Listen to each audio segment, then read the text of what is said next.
I'm delighted to introduce to you Edmund Campion.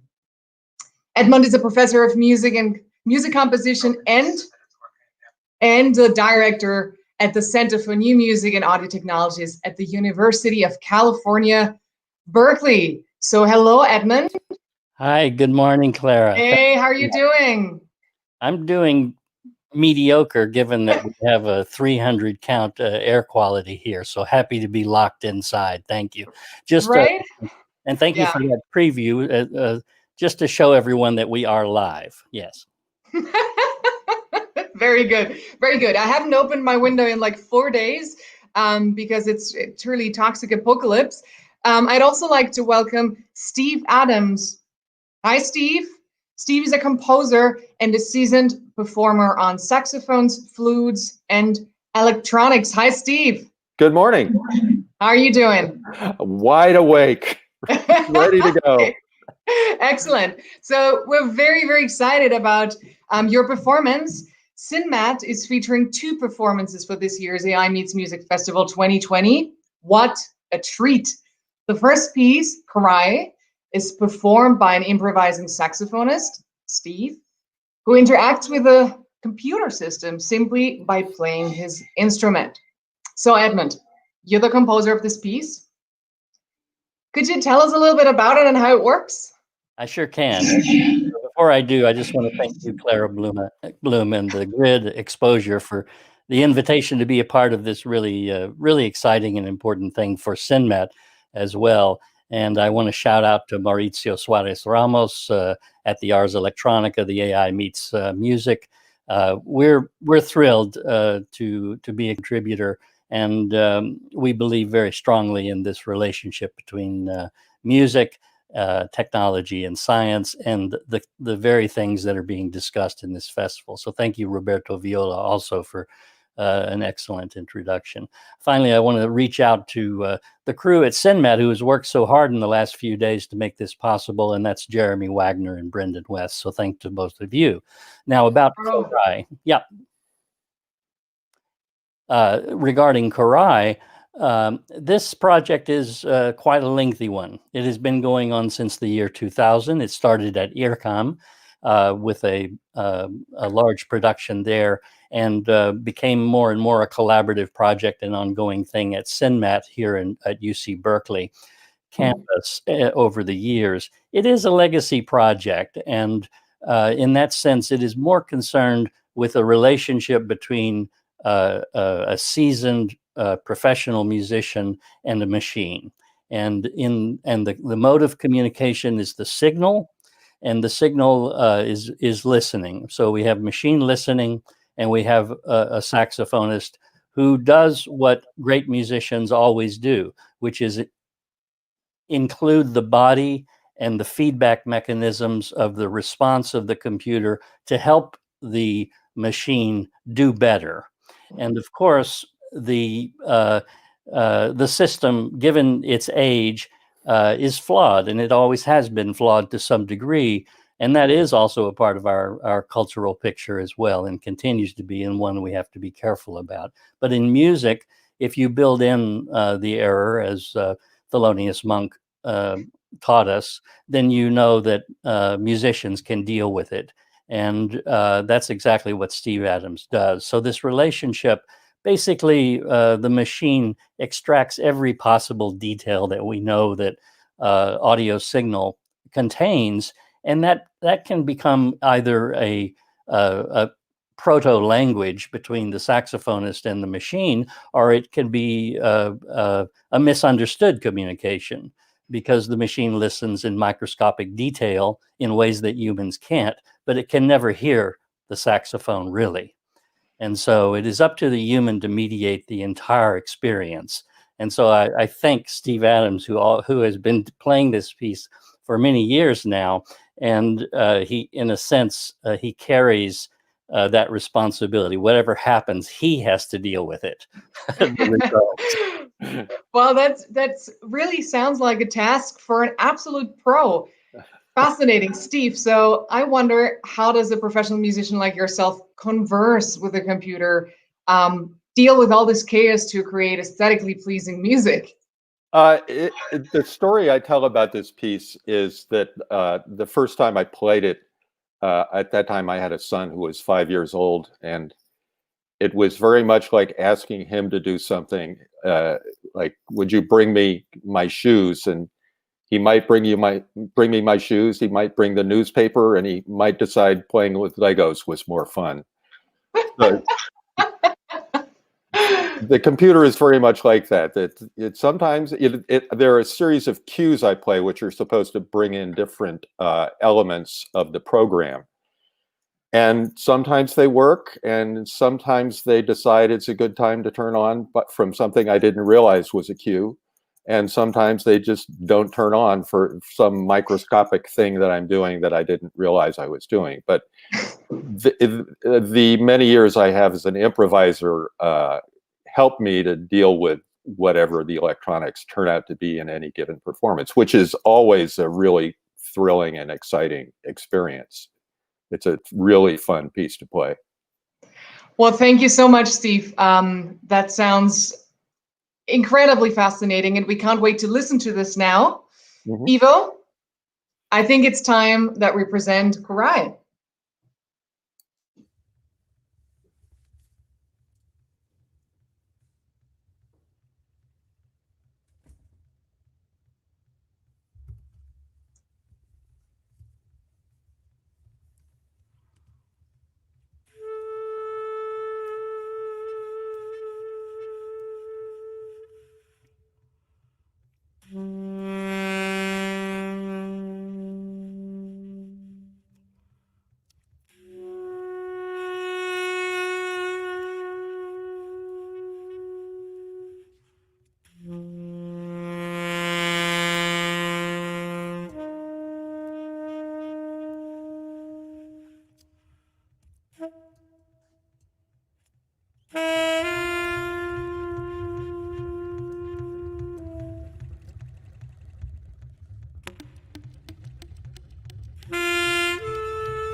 Wow, this was breathtaking.